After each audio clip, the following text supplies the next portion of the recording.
Good evening and a warm welcome to Top Billing. Say the word grey and it conjures up a rather dull monochrome. But in the hands of a masterful interior designer, suddenly you're looking at warm ash tints, gunmetal, lead and platinum, evoking words such as mist, silver quartz and chainmail. Our location tonight is a palette of poetry. The forest leans gently inwards on this home, almost as if in partnership with the architecture.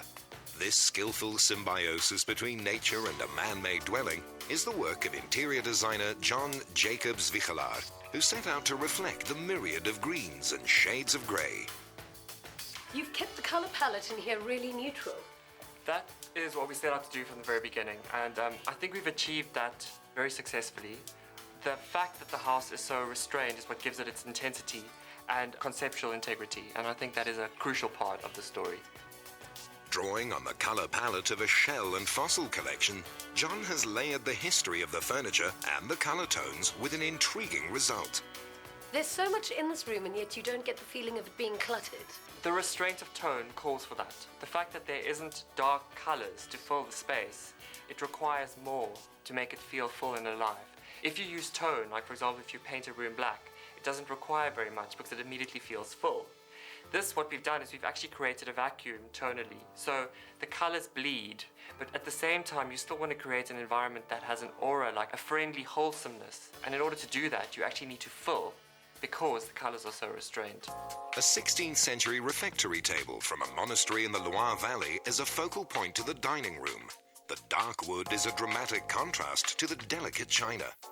So from fossil collections in the one room to a crockery collection in here. Absolutely. The whole point of decoration is to stimulate and to entertain. Half the guests sitting at this table will have the experience of visually exploring a collection. A mirrored wall adds a luxurious depth to the space. In the cool expanse of the kitchen, a wall of vintage wines stored at an ideal temperature awaits selection for a dinner party. So as you can see, this is the kitchen. What we've done in the kitchen again is we have another collection in the kitchen. We have a collection of wine in the cupboard, which is the focal point of the kitchen. The other thing that I think is interesting about the kitchen is that it's colour coherent with the rest of the house.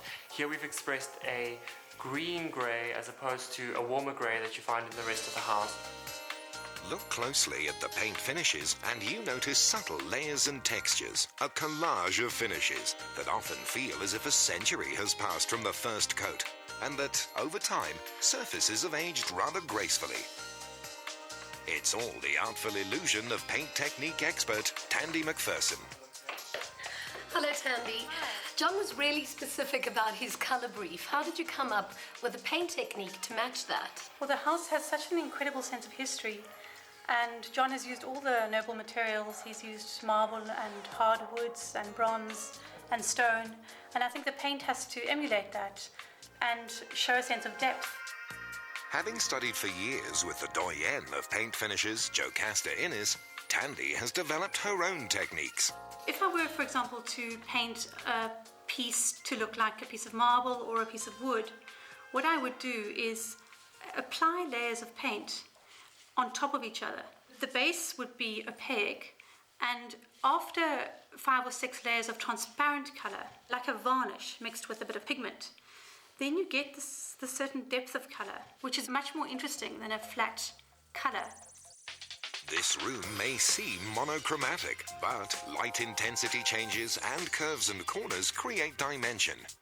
Add a touch of sienna to the grey and it's immediately warmer. This bedroom has got the feeling that you'd find it in an old French chateau. The bedroom is a study in oatmeal, and I think one of the crucial elements in the bedroom is the proportion of the bed. The owner's initial reaction was, now how could you make a bed that tall? The reality is we were trying to fill the space, and I think that's what gives it its elegance, the proportion of the bed. The appeal lies in its quiet connection to nature. This space has one purpose: relaxation. You're invited to bathe al fresco under a skylight brushed by a canopy of greenery.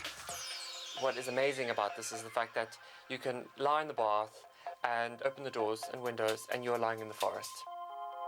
This herringbone parquet is a clever replica of antique French flooring, usually found in a chateau. John sourced it in France at a fraction of the cost of the antique alternative. The restrained symmetry of the garden courtyard is a considered contrast to the wild surrounds. The silvered headboard in the guest room is a 19th century balustrade from a building in Paris. The striped fabric draping over the bed creates a softness to the room. So you can see why we ended up doing a grape color palette internally, because when you're outside, you have this amazing green perspective. It really is quite intense, and there is a lot of it. So the serenity of the interior, I believe, works perfectly with the environment in which we find ourselves. The majority of interior designers focus on the dimensions of a room, leaving the architect to define the relationship of the house to its surrounds. This designer harnesses nature, considers the impact of bricks and mortar, and then builds unseen connections using color and light.